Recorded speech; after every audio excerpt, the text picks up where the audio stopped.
Ons maak ons oop toe, dan bid ons saam.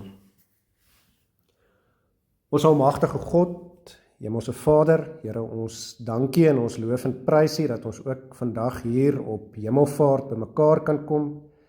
Here, ons dankie dat ons ook kan terugdink aan hierdie dag waar U opgevaar het na die hemel, waar U U troon bestyg het, en hierdie dag wat weer eens vir ons 'n bewys is dat U is in beheer, dat ons nie bekommerd hoef te wees nie, maar dat ons ook die voorreg kan hê om te weet dat U ook daar vir ons as die volmaakte middelaar intree en dat U besig is om vir ons ook plek voor te berei en dat ons kan uitsien om ook eendag saam met U daar in die ewige lewe te wees. Here, waar ons in hierdie tussentyd nog steeds hier op aarde leef, afwagtend op die wederkoms, wil ons dan ook vra dat U ook hierdie preek en dit wat ons gaan lees uit die woord vanmôre sal gebruik om ook ons aandag weer opnuut te vestig op hoe U graag wil hê ons in hierdie tussentyd totdat die wederkoms aanbreek dan ook moet leef, hoe ons die lof en die eer en die heerlikheid wat U toekom dan ook aan U moet bring. En daarom vra ons ook vanmôre, Here, spreek tot ons, want ons die kinders wil graag luister en ons vra dit alles as dit U wil is in U groot en heilige naam, in die naam van Jesus Christus. Amen. Goed, so ons het met Goeie Vrydag en met Opstanding Sondag het ons ook uit Hebreërs uitgewerk. En ek wil hê ons moet weer terugkeer na Hebreërs toe, na Hebreërs 9 toe.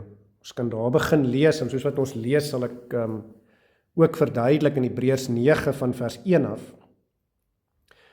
En ons lees daar van die eerste vers af.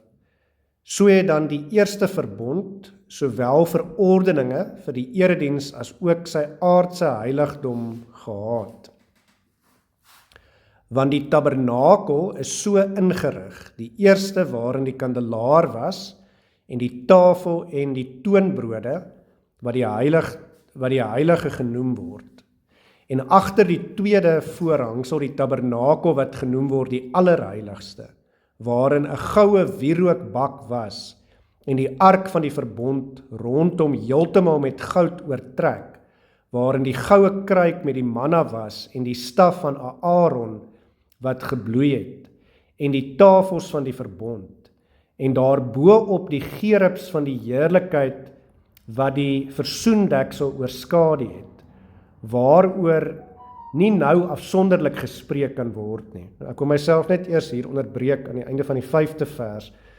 So hier word nou die tent van samekoms. Ons weet nou in die Ou Testament, toe die volk daar in die woestyn was daar die tent van samekoms, of ook genoem die tabernakel, en later is dit vervang met die, natuurlik met die tempel.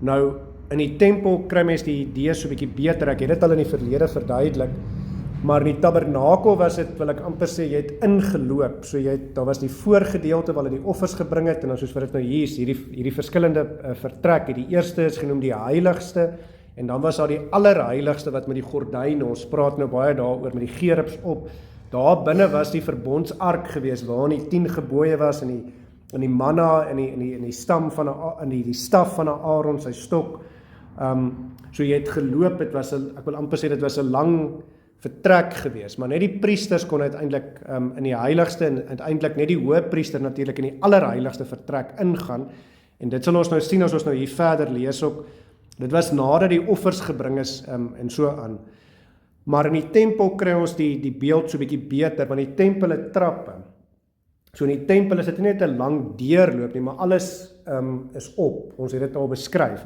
so dit is, jy gaan in eers, en dan is dit trappe op, om in te gaan, en dan uiteindelik om weer by die allerheiligste vertrek, hier waar net die hoëpriester mag ingaan, is weer een trappe wat op was. So as ons nou in ons tema dink, wat hierdie bergtema is, dan skep dit vir ons die berg. Ek het dit al in van die ander Sondagse preke, het ek het in meer besonderhede beskryf, ek wil nou nie vandag meer daarin ingaan nie, maar ek wil net weer die gedagtes so bietjie daarop rig, dat wanneer hier van die tabernakel gepraat word, en dan later die tempel, wat die beter weergawe daarvan is, dan gaan dit oor die gedagte ook, dis soos 'n berg, dis al hoe opper na die allerheiligste vertrek, daar waar God se teenwoordigheid wat spreekwoordelik in die allerheiligste vertrek was of daar in die tempel ook in die wolk was.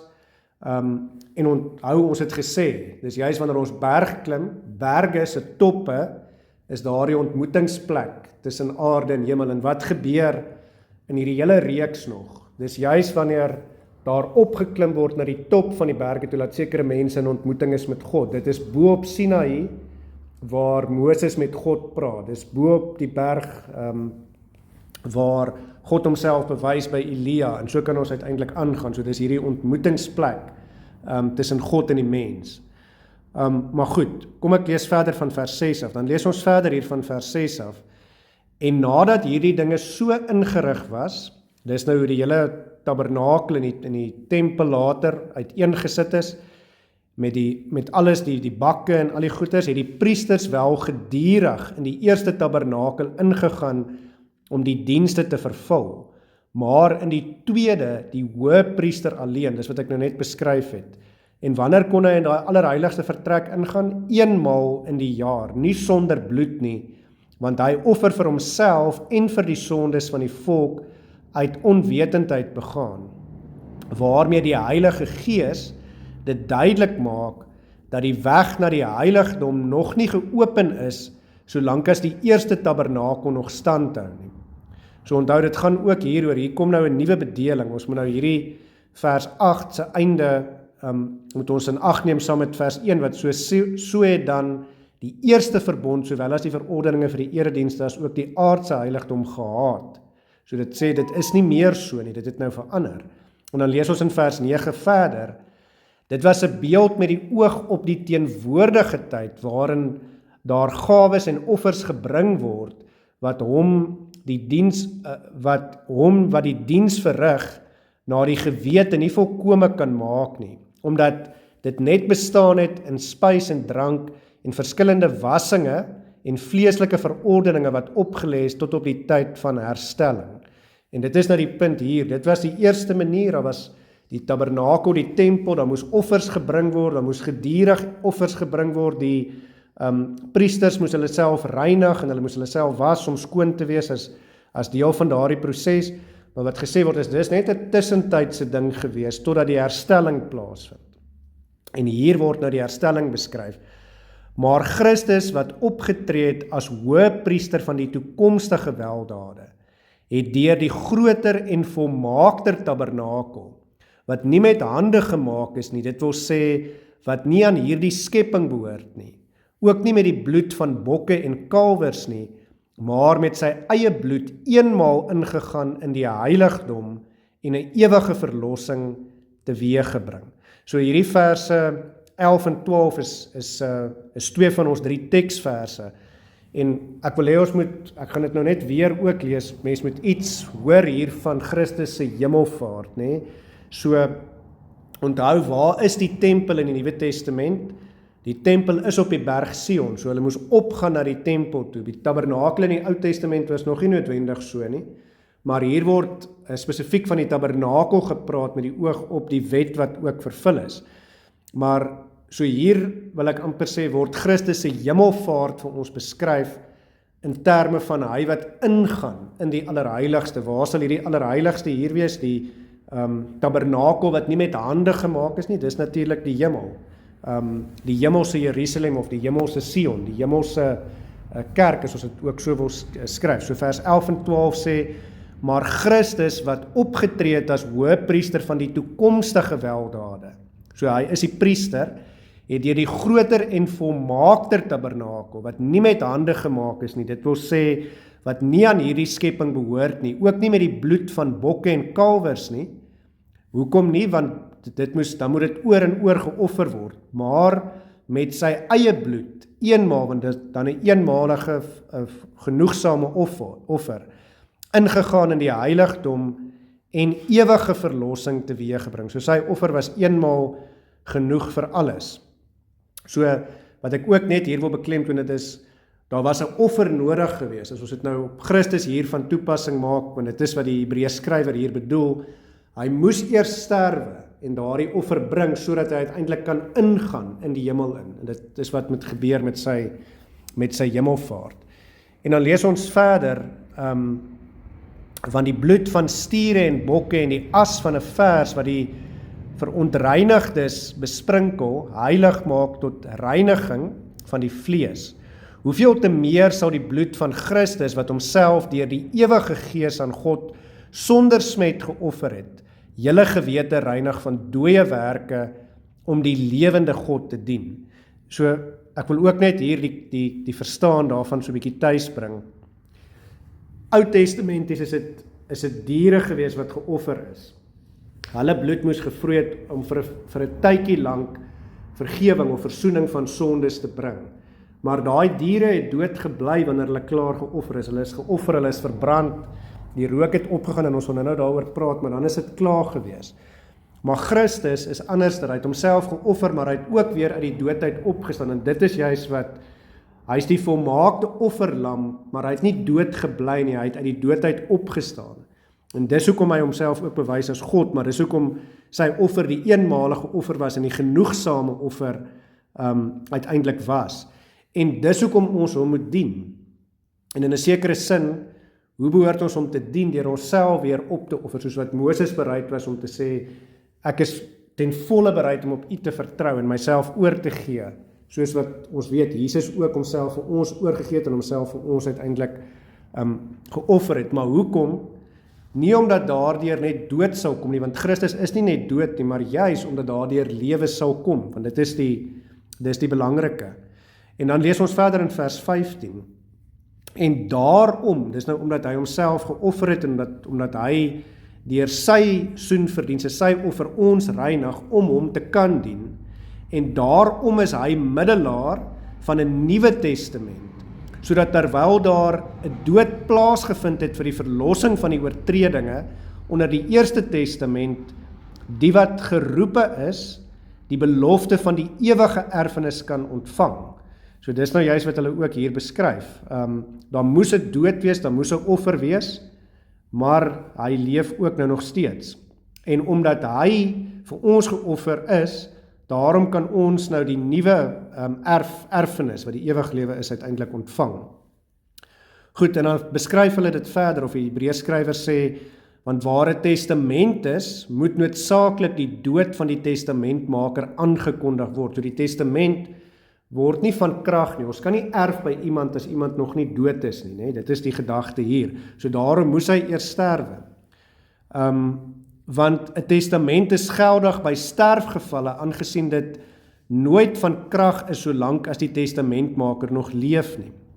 Daarom is ook die eerste testament, dis nou die ou verbond, die ou testament wil ek amper sê se wette en reëls, daarom is ook die eerste testament nie sonder bloed ingewy nie. Want toe elke gebod volgens die wet deur Moses aan die hele volk aangekondig is, het hy die bloed van die kalwers en bokke saam met water en skarlakenrooi wol en hyssop geneem en die boek self en die hele volk besprinkel en gesê, dit is die bloed van die testament wat God met die oog op julle verorden het. So let ook hier, die woorde is baie spesifiek met die oog, so dit gaan vir ons iets leer van iets groter. Dit was oud-testamenties, dis nie die volmaakte finale prentjie nie, dis iets wat heenwys. So die oud-testamentiese wette en verordeninge was skaduwees, rigtingwysers na wat Christus uiteindelik vir ons sou kom doen. En dan vers 21, en hy het ook die tabernakel en al die gereedskap van die diens net so met die bloed besprenkel. So met ander woorde, dis Christus se bloed wat ons moet raak sien, wat ook die tabernakel, die Nuwe Testamentiese tempel, ons kerk vandag uiteindelik ook reinig. Dis die gedagte hier wat belangrik is. Die bloed, die besprenkeling verteenwoordig, symboliseer die reiniging. En byna alles word met bloed gereinig volgens die wet, en sonder bloedvergieting vind daar geen vergifnis plaas nie. So Jesus se bloed moes vir ons aan die kruis gevloei het om ons reiniging teweeg te bring, om ons te was van ons sonde. En dan sê vers 23, dit was dus nodig dat die afbeeldinge van die dinge in die hemele deur hierdie offers gereinig moes word, maar die hemelse dinge self deur beter offers as hierdie. So dis Christus wat homself geoffer het, dis die beter offer. En dan sê vers 24, want Christus het nie ingegaan in 'n heiligdom met hande gemaak, 'n teebeeld van die ware nie, maar in die hemel self, om nou voor die aangesig van God vir ons te verskyn. So nou word ons teksverse wat ons al reeds gelees het, 11 en 12 hier in die volgende teksvers, vers 24 weer herhaal. Want Christus het nie ingegaan in 'n heiligdom met hande gemaak, 'n teebeeld van die ware nie, maar in die hemel self, om nou voor die aangesig van God vir ons te verskyn. So dis nou weer hierdie gedagte van die priester wat in die allerheiligste vertrek, wat met die gordyn toe was, daar waar die ark van die verbond was, Christus wat daar ingaan. En wat vir ons dan nou hier weer gesê word, is Christus het nie in hierdie aardse tabernakel of tempel of allerheiligste vertrek ingegaan nie, maar hy het in die volmaakte ene ingegaan, die een wat nie met mense hande gemaak is nie, maar die ene wat, wil ek amper sê, waar God self, dit deur sy woord in die hemel, so dit is presies wat vir ons hier gesê word. Hy het in die hemel ingegaan, hoekom? Om daar voor God vir ons versoening te bring. Onthou, wat moes die hoëpriester wat net eenmal 'n jaar in die allerheiligste vertrek kon ingaan, hy moes daar die offer bring vir die versoening van sy eie en van al die sondes van die volk en intree. Met ander woorde, deur sy offer te bring het hy gesê, ek is jammer, ek word die verhouding wat as gevolg van sonde tussen God en die mens verbreek is, weer herstel. Neem hierdie offer aan as teken van die versoening, van die herstel. En dis wat Jesus hier kom doen, hy kom en as volmaakte middelaar, kom offer hy homself, sodat die verhouding tussen ons en God weer herstel kan word, sodat ons uiteindelik kan ingaan in hierdie allerheiligste vertrek ook, om met God in ontmoeting te wees. En dit is typies wat gebeur by die kerk, wanneer ons tydens die erediens in tweegesprek uiteindelik met God is, hy met ons praat en ons ook weer kan antwoord, deur die liedere, deur die gebed, en hoe dit ook al mag wees.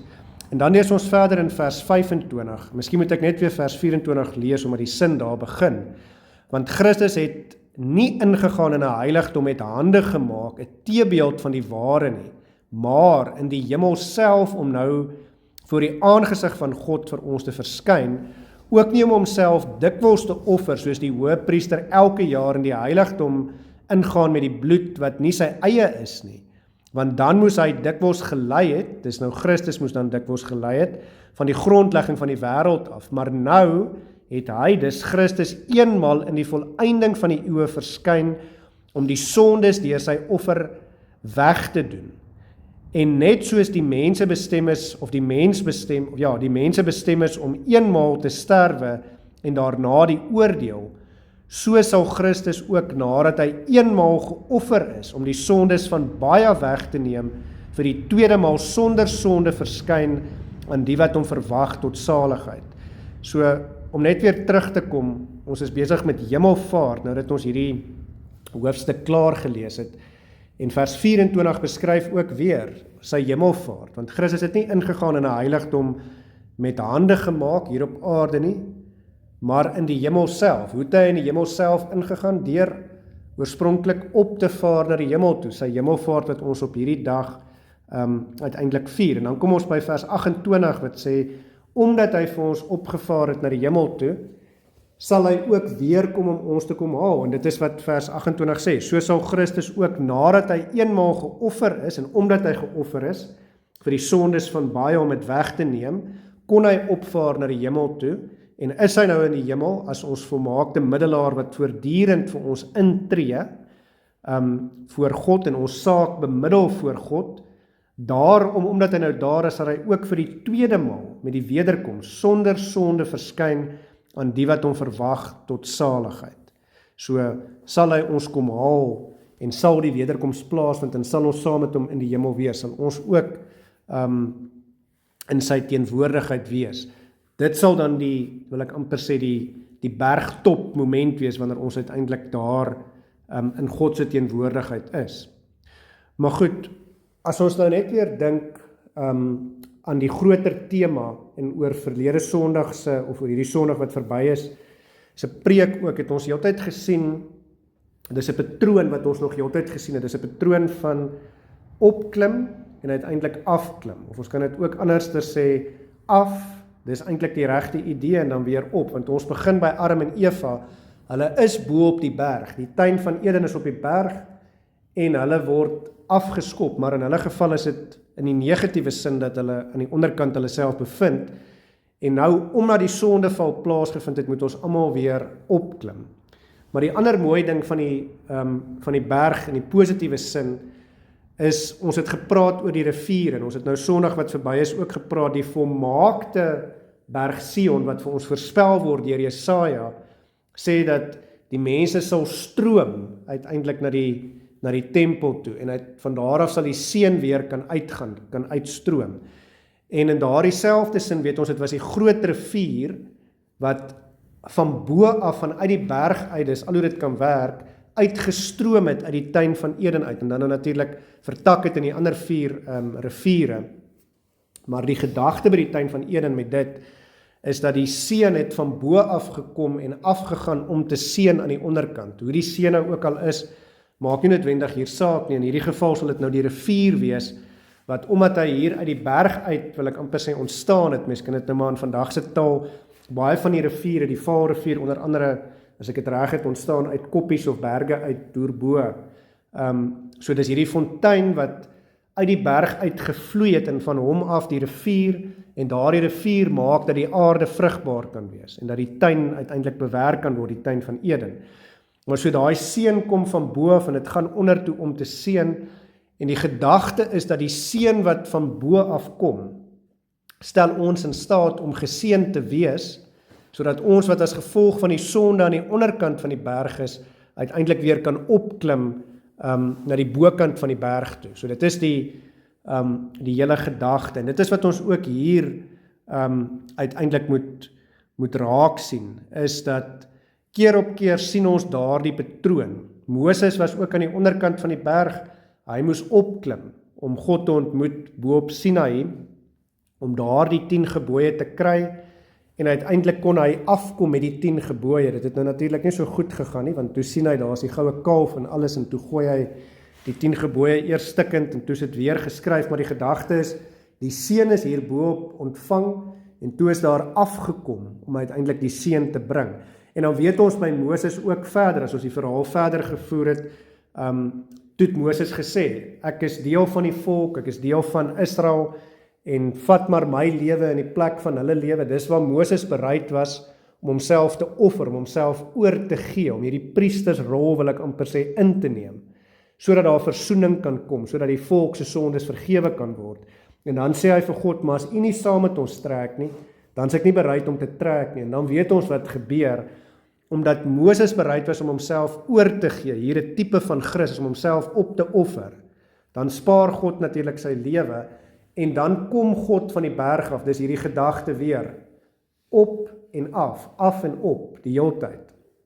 Dan kom God van die berg af in die vorm van die wolkkolom, wat deur die woestyn bedagsaam met die volk getrek het, en in die aand was dit die vuurkolom, wat vir hulle die pad gewys het, wanneer hulle deur die woestyn moes getrek het, en dan weet ons, God se teenwoordigheid kom ook in die tabernakel, daar by die verbondsark, in die allerheiligste vertrek, en ons lees weer daarvan met die inwyding van die tempel, wat ons ook behandel het by Salomo, is dat God se teenwoordigheid in die wolke donkerheid, trek in die allerheiligste vertrek, daar in die tempel in. So wat mens moet raak sien is God wat afkom uiteindelik na ons toe. En nou wil ek daardie gedagte, saam met die feit dat mens bereid moet wees om jouself te offer, dit is presies wat ons sien by Jesus Christus. Hy kom van God af, so met ander woorde, hy kom van die hemel af, wat ons weet wat bo is. So hy kom af na die mens toe, hy word gebore as 'n babietjie, so hy neem alles wat die mens beleef. Adam en Eva word uit die tuin van Eden uitgeskop, verban, hulle was bo op die berg, maar nou is hulle aan die onderkant van die berg. Met Jesus dieselfde. Hy was self God gewees, hy is die woord waarmee God geskep het, maar hy is bereid om af te kom na ons toe, en 'n swak, nietige babietjie te kom word, en dan natuurlik word hy groot, en ons het gesien, en ons sal nog daarmee werk in die toekoms.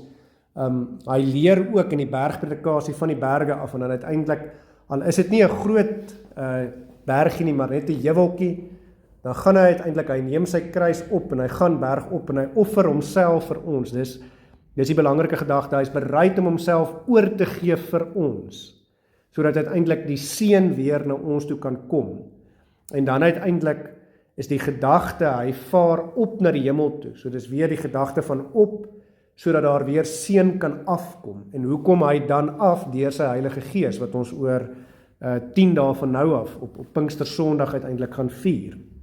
Deur die uitstorting van die Heilige Gees, kom daar die seun uiteindelik weer af. Maar die belangrike is wat ons moet verstaan, dit kan alleenlik plaasvind as die offer gebring is. So hy het homself vir ons geoffer, en dit kan alleenlik plaasvind as hy weer opgaan. So dis hoekom hy opvaar na die hemel toe. Ons praat van hemelvaart ook as die troonbestuiging van God.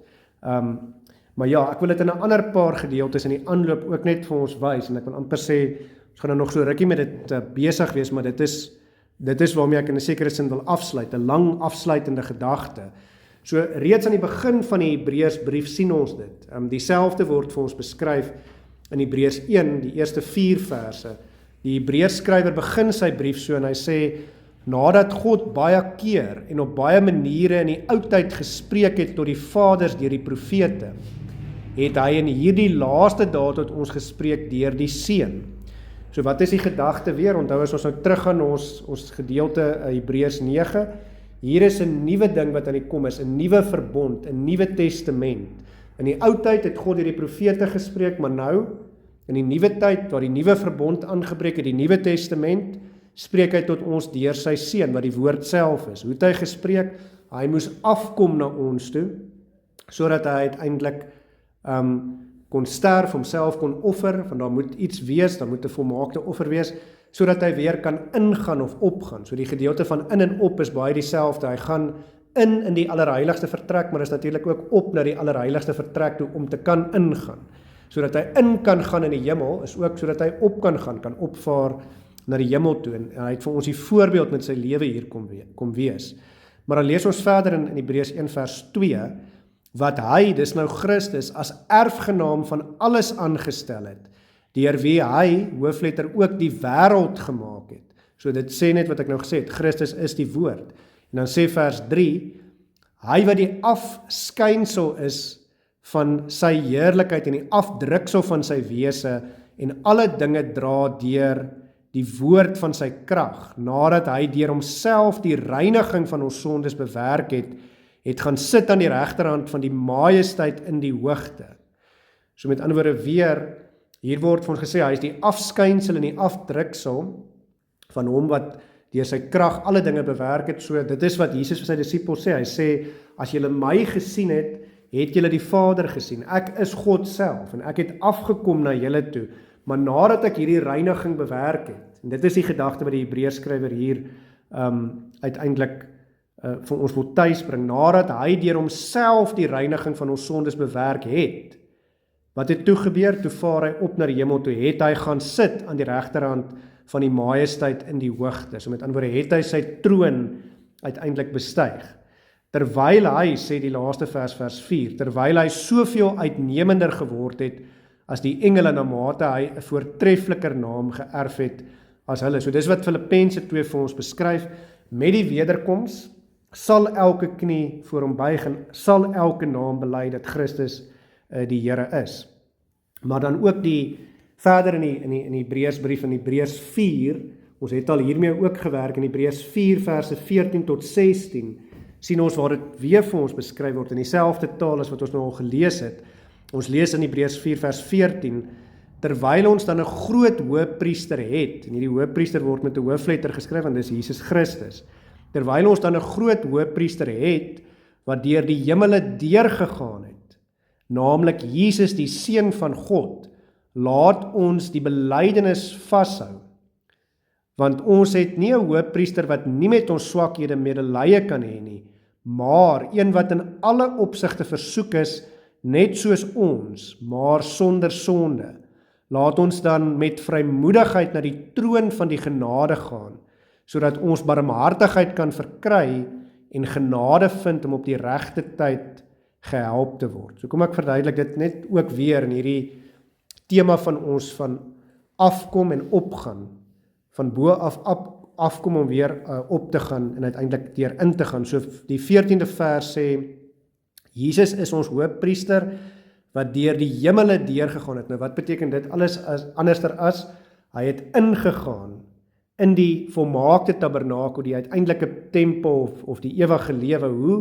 Deur die hemele te gaan, deur die hemele te gaan, of wat deur die hemele deurgegaan het. So met ander woorde, hy het opgevaar. Dit word weer hier vir ons beskryf. Wie is dit wat opgevaar het? Naamlik Jesus Christus, die Seun van God, en laat ons daarom die belydenis vashou. Met ander woorde, wat hy eintlik maar hier sê, hy sê ons het aan die ander kant daarvan, die Heilige Gees is uitgestort en hy getuig in ons harte dat Jesus mens kom word het, vir ons sondes gesterf het, opgestaan het uit die doodheid en ook vir ons opgevaar het na die hemel toe, om as ons koning daar te regeer, maar ook sodat die Heilige Gees weer uitgestort kan word, so dit maak die sirkel toe. En dan sê hy verder, want ons het nie 'n hoëpriester wat nie met ons swakhede medelee kan hê nie. So hier word hoëpriester met 'n klein lettertjie geskryf. Dis nie 'n aardse Ou-testamentiese hoëpriester nie, maar een wat in alle opsigte versoek is, net soos ons, maar sonder sonde. So Jesus het alles beleef wat ons beleef, honger, dors, hartseer, pyn, maar ook al die versoekinge wat ons het hy ook beleef. Die duiwel het hom versoek en uiteindelik moes hy die duiwel weerstaan. So hy weet wat dit beteken om versoek te word in die ergste sin daarvan. Maar hier is die verskil. Ons val elke keer weer in die sonde. Ons word maar keer op keer weer versoek deur die een of ander sonde, deur dit wat die duiwel voor ons bring, dit wat vir ons belangriker is as wat God vir ons is. Maar die verskil is, hy is sonder sonde en dis hoekom hy die volmaakte middelaar is, want hy moes 100% mens wees, hy is ook versoek soos ons, maar hy moes ook 100% God wees, sonder sonde, om ons sondes op hom te kan neem en uiteindelik dit daarvoor te kan betaal in die volste sin daarvan. So, hy is sonder sonde, so dit is baie belangrik en dan word daar ook vir ons gesê, en daarom, omdat hy ons gereinig het, in 'n sekere sin, omdat hy die hele tyd vir ons intree as middelaar vir God, so hier is hierdie tweeledige gedagte wat eintlik gelyktydig plaasvind, en mens moet mooi gaan dink daaroor, maar wat aan die een kant gebeur is, hy het vir ons sondes op aarde gesterf, en hy het ons sondes afgewas met sy bloed, so ons is skoon, maar aan die ander kant is dit ook hierdie voortdurende ding van ons bly die hele tyd nog sondig, maar hy is die eenmalige offer, en die ander gedeelte daarvan is, hy het opgevaar na die hemel toe, om vir ons, soos die Bybel het ook vir ons beskryf, om ons volmaakte middelaar voor God te wees. En daar moet hy ook voortdurend vir ons intree. Miskien kan ons dit so sien om te sê, elke keer wanneer ons weer sonde doen, en God sê, maar ek moet 'n regverdige God wees, ek moet die sonde straf, dan is Jesus die middelaar wat intree, en in 'n sekere sin vir God, vir homself herinner, maar ja, daar is dalk tydelike gevolge vir die sonde, maar daar is nie nodig vir die ewige straf nie, want in 'n sekere sin, dis nie reg om dit so te sê nie, maar miskien kan ons in ons menslike gedagtes dit so sien, dat hy homself aan mekaar herinner en sê, ek het gesterf, so dis nie nodig om met die ewige straf, die ewige dood te sterf nie. Dan sondig ons weer, en dan moet hy aan mekaar weer vir ons intree. Dit beteken nie, hy word aan mekaar weer geoffer nie, hy moet aan mekaar weer aan die kruis sterf nie, maar hy herinner homself in daardie sin. Ons kan dit nie begryp met ons menslike brein, maar net om dit te probeer illustreer. Hy herinner homself dit en sê, die offer is gebring, die eenmalige offer, soos wat die Hebreërsbrief het baie duidelik maak, is gebring, so daar hoef nie ewige straf te wees nie.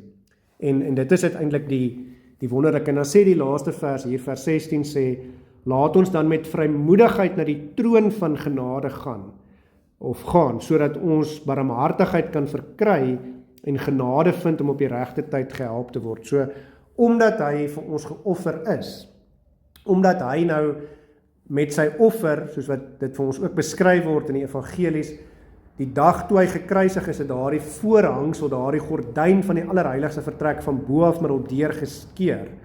En uiteindelik nou, omdat hy ingegaan het, opgevaar het na die hemel toe, en die Heilige Gees uitgestort het om hierdie waarheid in ons hart te getuig, dat hy vir ons gesterf het en vir ons oorwin het, daarom kan ons ook nou ingaan.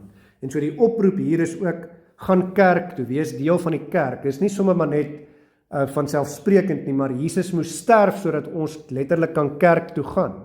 Dis omdat hy gesterf en oorwin het, dat die kerk vandag bestaan, maar is nie net dit nie, dis selfs dieper as dit.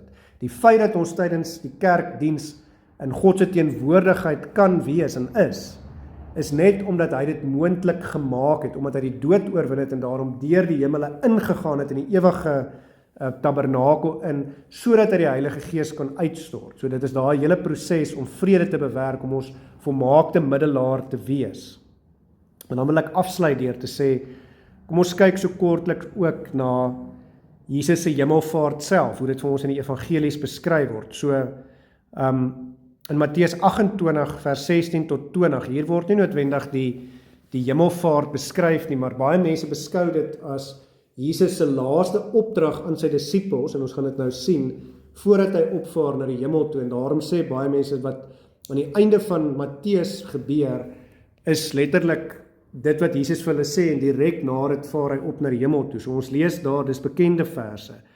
En die 11 disippels, onthou Judas is nou nie meer disipel nie, hy het homself gaan hang, en omdat hy vir Jesus verraai het, so hulle is nou net 11, en die 11 disippels het na Galilea gegaan, na die berg, let maar hier op, waar Jesus hulle bestel het. So, waar het hy hulle ontmoet, om sy laaste opdragte te gee? Bo op die berg. Dis vir ons helderheid en klaarheid, dis vir ons kan kyk, oor die wêreld wat hier voor ons lê, van die bopunt van die berg af, en hier gee hy vir hulle die laaste opdragte, so hy het hulle na die berg toe bestel.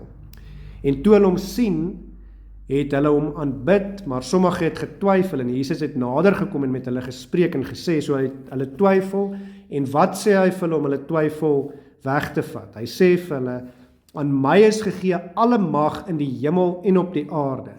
Nou wat beskryf hy hier? Dis juist wat met sy hemelvaart gebeur. Hy bestyg sy troon, die koning van die konings bestyg sy troon, en nou het hy alle mag. Nou moet ons onthou, ons het nou gesê, hy is 'n hoëpriester wat met ons medelee, met ons swaar kry, het. Hy het medelee met ons swaar kry. Wat het gebeur? Die duiwel het hom versoek.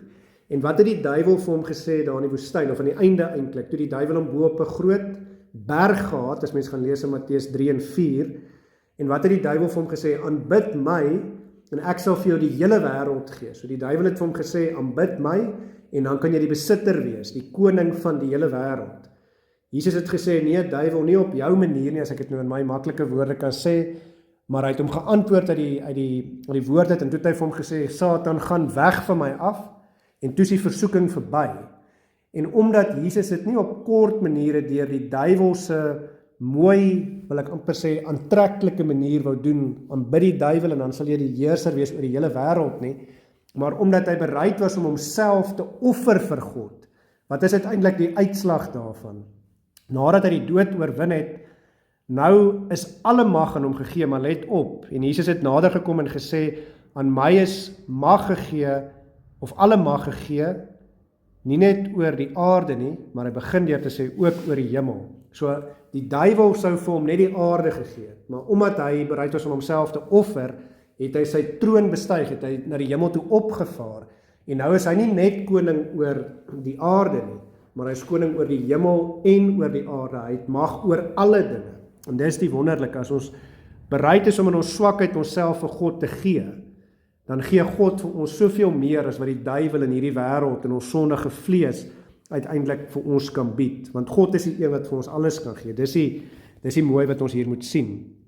Maar dit is hoe hy ook hulle twyfel uiteindelik breek, is hier vir hulle te sê, julle hoef nie bekommerd te wees nie, ek is die koning van die konings, en hier eintlik is dit nou oomblikke voor hy sy troon sal bestyg, maar hy vertel dit vir hulle, hy sê, aan my is gegee alle mag, omdat ek die dood verslaan het, sal ek nou opvaar na die hemel toe, en sal ek my troon bestyg, en dis 'n simbool daarvan dat alle mag aan my gegee is. En dan lees ons verder in vers 19, dan sê hy vir hulle, hier is die opdrag, gaan dan heen, so weer, julle is hier bo op die berg, gaan nou af met die seën en gaan seën, gaan dan heen, maak disippels van al die nasies en doop hulle in die naam van die Vader en die Seun en die Heilige Gees, en leer hulle om alles te onderhou wat ek julle beveel het, en kyk, ek is met julle al die dae tot aan die volëinding van die wêreld. Amen. So dit is hoe Matteus sy evangelie afsluit.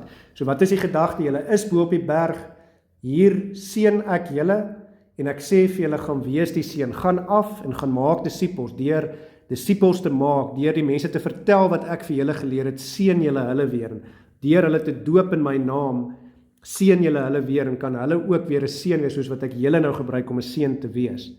Goed, en dan Markus is die volgende ene, alhoewel Markus natuurlik beskou word as die eerste evangelie. In Markus kry ons dieselfde gedagte. Hoe word die hemelvaart in Markus beskryf? Nadat die Here dan met hulle gespreek het, is hy opgeneem in die hemel en het gaan sit aan die regterhand van God.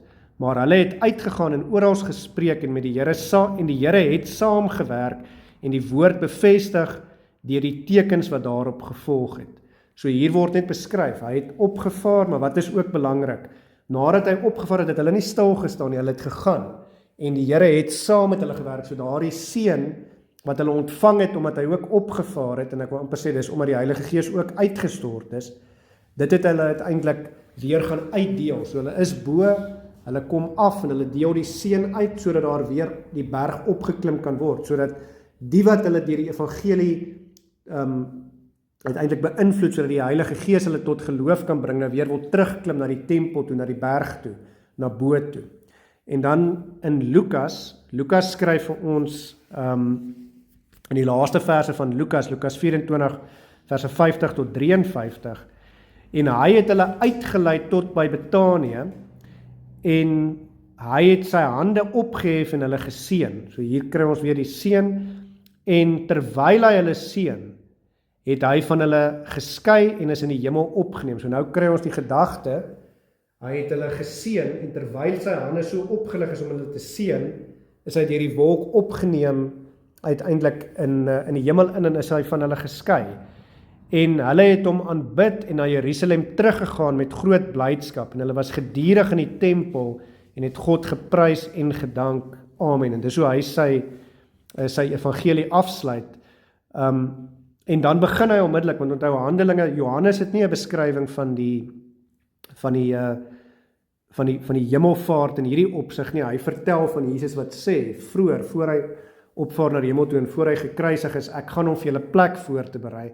Maar Johannes het nou nie in sy weergawe, hy sluit nie sy evangelie af met die hemelvaart nie, maar Lukas het ook Handelinge geskryf. Onthou, Lukas was 'n mediese dokter, en kom ons sluit af met hierdie gedeelte uit Handelinge uit. Dit is hoe Lukas die hemelvaart en nog meer diepte beskryf in Handelinge 1, in die eerste klompie verse. Hy begin en hy sê, die eerste verhaal, Theophilus, dis hierdie persoon vir wie hy dit skryf, het ek opgestel oor alles wat Jesus begin doen het en geleer het, tot op die dag dat hy opgeneem is, met ander woorde in die hemel opgevaar het, nadat hy aan die apostels wat hy uitverkies het, deur die Heilige Gees bevele gegee het. So hy het gesê, dit was die bevele, gaan heen en gaan maak disippels van al die nasies, en hy gaan ook nou vir ons sê wat hierdie bevele is, aan wie hy ook na sy lyde, so met ander woorde nadat hy gelei het aan die kruis, hom lewend vertoon het deur baie tekens, terwyl hy gedurende 40 dae aan hulle verskyn het en oor die dinge van die koninkryk van God gespreek het. So met ander woorde, hy het nie net gelei nie, Theophilus, is wat Lukas hier sê, maar hy het ook nadat hy gelei het en gesterf het, homself lewend vertoon. Hy het opgestaan uit die doodheid, en toe gedurende 40 dae, dis nou vandat Jesus op opstanding Sondag uit die doodheid opgestaan het, is ons nou vandag by hemelvaart, 40 dae later, 4 is die getal in die Bybel wat die mens verteenwoordig, 10 is die getal waarmee God werk is, so 40 verteenwoordig altyd, wanneer God besig is om met die mens te werk, so 40 dae later, nou het hy klaar met hulle gewerk, nadat hy uit die doodheid opgestaan het, en nou vaar hy uiteindelik op na die hemel toe. So dis die belangrike uiteindelik hier, en dan sê hy verder, en toe hy nog met hulle saam was, het hy hulle bevel gegee om nie van Jerusalem weg te gaan nie, maar om te wag op die belofte van die Vader, wat julle het hy gesê van my gehoor het. Want Johannes het wel met water gedoop, maar julle sal met die Heilige Gees gedoop word, nie lank na hierdie dinge nie. So hy voorspel hier, of hy sê hier uiteindelik van die Heilige Gees wat uitgestort sou word. Die wat by mekaar gekom het, vra hom toe en sê, Here, gaan U in hierdie tyd die koninkryk vir Israel weer oprig? En hy antwoord hulle, dit kom julle nie toe om die tye of die geleenthede te weet wat die Vader deur sy eie mag bepaal het nie. So hulle wou geweet het, gaan U nou, omdat U uit die doodheid opgestaan het, hierdie Romeinse ryk, die aardse Romeinse ryk verslaan en vir Israel weer herstel as die wêreld heers is, en dan sê hy eintlik vir hulle nee, nie nou nie. Maar dan sê hy, hier is wat julle wel nou moet doen, en dit is sy opdrag weer. Maar julle sal krag ontvang wanneer die Heilige Gees oor julle kom, en julle sal my getuies wees in Jerusalem, sowel as in die hele Judea en Samaria, en tot aan die uiteindes, of die uiterstes van die aarde. So, hier is weer die opdrag, gemaak disippels van al die nasies. So die Heilige Gees gaan uitgestort word, en hoekom kan die Heilige Gees uitgestort word? Omdat Jesus opgevaar het na die hemel toe. En dan sal julle krag ontvang, om waar te begin, by die kerk, by Jerusalem, op die berg bo te begin, en dan van daar af gaan julle af, na die streek toe, Judea, na die provinsie toe, Samaria, en uiteindelik tot aan die uiteindes van die wêreld, bring julle daar die seën, met die doel wat die wat die seën ontvang, weer sal terugkom na die berg toe, na Jerusalem toe, om te aanbid, na die kerk toe, na Jesus Christus toe, wat die groot kosmiese berg is, en sal fokus op hom. En dan lees ons in vers 9 en verder, en nadat hy dit gesê het, is hy opgeneem terwyl hulle dit sien, en 'n wolk het hom voor hulle oë weggeneem. En toe hulle nog stip na die hemel kyk terwyl hy weggaan, staan daar 2 manne in wit klere by hulle wat sê, Galileese manne, waarom staan julle en kyk na die hemel? Hierdie Jesus wat van julle opgeneem is in die hemel, sal net so kom, soos julle hom na die hemel sien wegvaar het. En hier is hulle reaksie. Daarop draai hulle om na Jerusalem van die berg af, wat genoem word Olyfberg. So hier sien ons, waar was dit? Op die Olyfberg, dis waar die hemelvaart plaasgevind het. Ons het nou gelees van die berg, maar ons het nog nie geweet waar nie. Van die berg wat genoem word Olyfberg, wat naby Jerusalem is, 'n sabbatreis ver. So onmiddellik nadat die engele vir hulle sê, okay, hy het nou opgevaar in die hemel, hoekom staan julle nog en kyk na die hemel? Dan is die opdrag eintlik, gaan doen nou wat hy gesê het. Hy het gesê, gaan maak disippels van al die nasies. Hy het gesê, julle gaan krag ontvang, julle moet my getuies gaan wees. En dit is uiteindelik wat hulle doen. En as ek nou kan afsluit, om dit terug te bring na ons toe, die werk is ook daar vir ons. Ons word ook opgeroep om te sê, ons ontvang die seën van bo af, ons is dalk nou onder, maar dis 'n voortdurende proses. Ons moet ook gaan en ons moet getuies gaan wees, ons moet sy naam gaan verkondig, ons moet deel van die kerk wees, en deel van die hele proses is juis, omdat hy afgekom het en weer opgegaan het hy sy seën vir ons afgestuur in die vorm op baie maniere, maar in die besonder deur die Heilige Gees, wat ons bekragtig om uiteindelik ook te kan opklim. En dit is in hierdie opklimproses wat ons sy getuies is. Die wêreld kyk na ons en hulle sien ons gee nie moed op nie, ons verloor nie hoop nie, al gaan dit hoe swaar. Maar ons weet wie ons God is, ons weet wat hy reeds vir ons gedoen het, en ons weet ons is op pad na die ewige lewe toe, soos wat ons gelees het ook, hy sal weer kom met die wolk om ons te kom haal, en daarom gee ons nie hoop op nie, maar daarom bly ons deur die seën wat ons ontvang, en die krag wat ons van hom ontvang, om hierdie berg op te klim uiteindelik na boontoe, want dis hoe ons ook weer die eer aan hom gee, dis hoe ons sy opdragte uiteindelik gehoorsaam. Amen. Kom ons sit weer net so, dan bid ons saam. Ons almagtige God, Hemelse Vader, Here, ons dankie vir hemelvaart. Here, ons dankie dat die Here Jesus Christus sy troon op hierdie dag bestyg het, en omdat ons weet, hy is ons koning, omdat ons weet, ons is die kinders van die koning, en dat hy ook vir ons die hoop gee, omdat ons weet, hy het nie net gesterf vir ons om vir ons in te tree, maar hy het ook vir ons oorwin, en daarom kon hy ook opvaar na die hemel, om ons volmaakte middelaar te wees, omdat ons weet, dat hy nie net vir ons intree nie, maar dat die Heilige Gees ook op Pinksterdag uitgestort is, om ons krag te gee, soos ons hier gelees het in Handelinge 1 vers 8, daarom uiteindelik het ons die krag, het ons die vermoë, nie op ons eie krag en ons eie vermoë nie, maar deur u krag en u vermoë, wat u deur die groot genade aan ons skenk, om nie op te gee nie, maar om uiteindelik hierdie berg wat voor ons is, te bly uitklim, om ons oë op u gefokus te hou, en uiteindelik te weet, dat u hand uitsteek en ons versterk deur elke dag om te bly klim, sodat ons daardeur ook in alles wat ons doen in hierdie klimproses, die lof en die eer en die heerlikheid aan u sal gee.